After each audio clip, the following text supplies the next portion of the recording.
شايفين الجو بيمطر وكان الجو يومها ممتع جدا. فانا هاخدكوا كده في جولة بسيطة معايا، نشوف كده الاماكن السياحية او الاماكن اللي موجودة في فرنسا. ده بناء على رغبة بعض الاشخاص اللي موجودين عندي على الانستجرام. هحط لكم الصفحة بتاعتي على الانستجرام، يا ريت تنوروني عليها ونكمل العيلة بتاعتنا. اولا كده هاخدكم في جولة، هنشوف بعض المباني الجميلة في فرنسا. هو انا وريتكم قبل كده اغلب المباني او بعض الاماكن اللي انا روحتها. المكان ده كان زي مول كده، بس فيه شوية زي تحف كده، شوية اكسسوري، حاجات كده سامبل وبسيطة. وفي نفس الوقت يعني كانت المبنى نفسه هو اللي شددني، بما اني طبعا معمارية، فالموضوع ده بيلفت نظري في اي مكان انا بروحه. التصميم بتاع المكان، ازاي هم عارضين الحاجات اللي موجودة في قلب المكان نفسه. يعني لفيت فيه لفة سريعة كده، وبعد كده قلنا نروح بقى المشاوير بتاعتنا. اليوم ده ما كانش الهدف منه ان انا ازور الاماكن السياحية قد ما كان الهدف ان انا اخلص كل المشاوير الموجودة عندي. بس حبيت ان انا البي رغبة بعض الاشخاص الموجودين عندي على الانستجرام. زي ما قلت لكم هحط لكم الصفحة، يا ريت تزوروني هناك. يعني حابين يعرفوا المباني ازاي موجودة في فرنسا وتفرق ايه عن الشوارع في مصر. وفي نفس الوقت حبيت ابين لكم ان هنا اللي عاجبني في المباني هنا ان هم محتفظين شوية بالتراث الفرنسي القديم. في مباني كده بيقولوا عليها اللي هو وسط البلد، او زي ما بيقولوا العاصمة بتاعت فرنسا نفسها باريس بتبقى مشهورة شوية بالمباني بتاعتها القديمة، اللي واخدة من التراث الفرنسي القديم. مش اللي هو بقى المباني القديمة بيتم هدمها ويبنوا بقى عماير جديدة وأماكن تانية بقى مودرن أكتر وكده. لا بالعكس، بيحافظوا على التراث الكلاسيكي بتاعهم. زي ما انتوا شايفين مثلا المكان ده بصراحة أشهر مكان في فرنسا هو ومكان برج إيفل. ده الجزء الخاص بتاع قوس النصر، وبيبقى يعتبر مفترق طرق، علشان كده المكان بيبقى هناك زحمة. واحنا معرفناش نقف علشان نصور الموضوع بطريقة اوضح، وان شاء الله يعني هبقى يعني اوريكم جولة احسن وبتفاصيل اكتر. هنا بقى كنا خلاص رايحين عند برج ايفل. برضو كان ممنوع ان احنا نقف في المكان هناك، وما كانش فيه اي مكان نركن في العربية، علشان كده تصورنا صور سريعة. واول مرة هظهر على القناة في اخر الفيديو هحط لكم كده صورة لي عند البرج، او في شارع جانبي. يعني المهم ان البرج ظاهر. الهدف ان انا بوريكم المباني دي ان انا اوريكم قد ايه المعمار او العمارة جميلة في كل مكان. جميلة في اي مبنى، مش شرط انه يكون المبنى ده مبنى سكني، بل بالعكس ممكن حاجة تكون زي مثلا علامة للبلد دي، زي ان برج ايفل هو العلامة بتاعة فرنسا. قوس النصر نفس الوضع.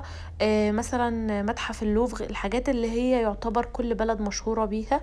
مثلا زي الاهرامات عندنا، ابو الهول، الحاجات دي طبعا كل بلد بتبقى مختصة فيها او مشهورة بيها.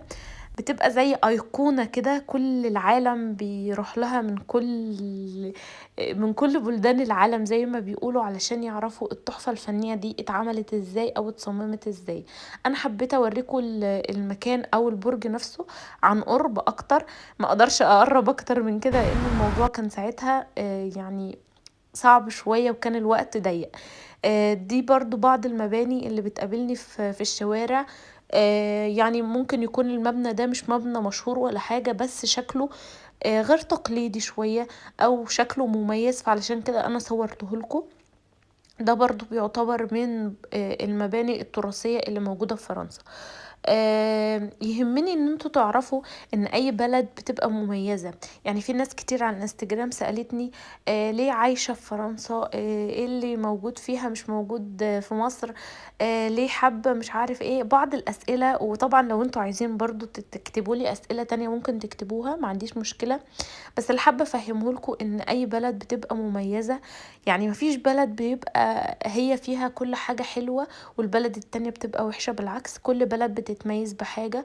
في مصر برضو موجود فيها اهلنا وحبايبنا، والحاجات اللي مهما بعدنا ومهما لفينا العالم كله علشان نلاقيها مش هنلاقيها زي مثلا الدفء والحب، الاهل والاسرة. حاجات كتير احنا مفتقدينها في الغربة. فما نبصش للموضوع من وجهة نظر يعني زي ما يقولوا محدودة، انه مثلا دي بلدة اوروبية او مكان بقى متفتح وتعيشي فيه براحتك وي وي وي. لا، في برضو قيود وفي حدود. انا مش عايزة اطول في نقطة ان انا اقول لكم زي موضوع تعبير، يعني قد ما انا بفضفض معاكم في الموضوع. هنا بقى ده كان أشهر مبنى، تالت أشهر مبنى في فرنسا، اللي هي كنيسة نوتردام.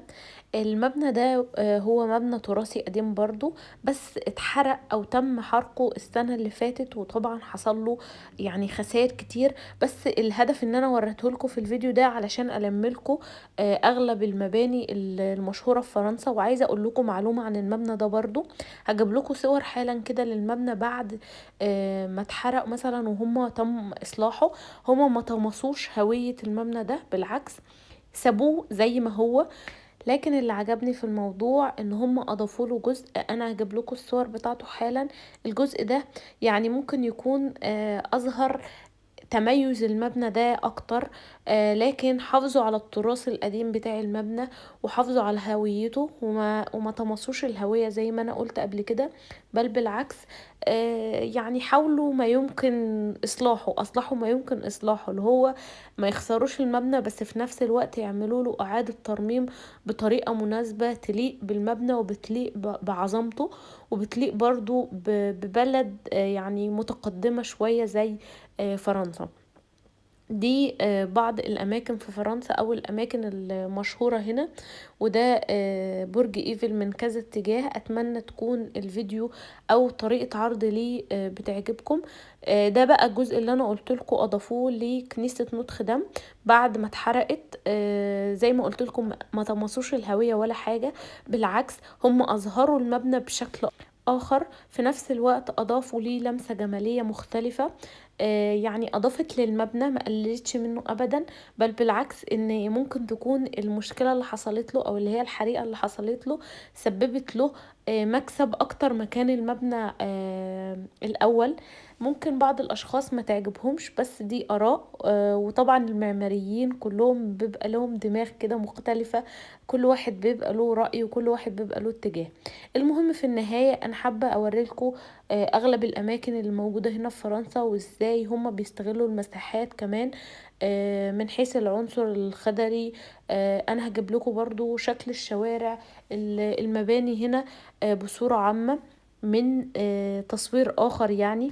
وبهنا بقى نكون وصلنا للصور اللي انا جمعتها لكم، تقدروا تتفرجوا عليها. ولو في اي مثلا تعليق او اي حاجة انتوا حابين تشوفوها او اي حاجة انتوا حابين تسألوا عنها، اكتبوا لي تحت في الكومنتات. ما تنسوش بقى اللايك والشير والسبسكرايب علشان تشجعوني ان انا اعمل لكم فلوجات تانية كتير. ولو انتوا حابين مكان معين عايزين تتفرجوا عنه او عايزين تعرفوا عنه اكتر، قولولي وانا يعني اعمل لكم فيديوهات كتير ان شاء الله. اتمنى تكون فيديوهاتي بتعجبكم وبتستمتعوا وانتوا بتتفرجوا. واتمنى ان انا اكون ما بطولش عليكم. وشكرا ان انتوا يعني بتسمعوا لحد اللحظة دي. بحبكم خالص. يلا باي باي.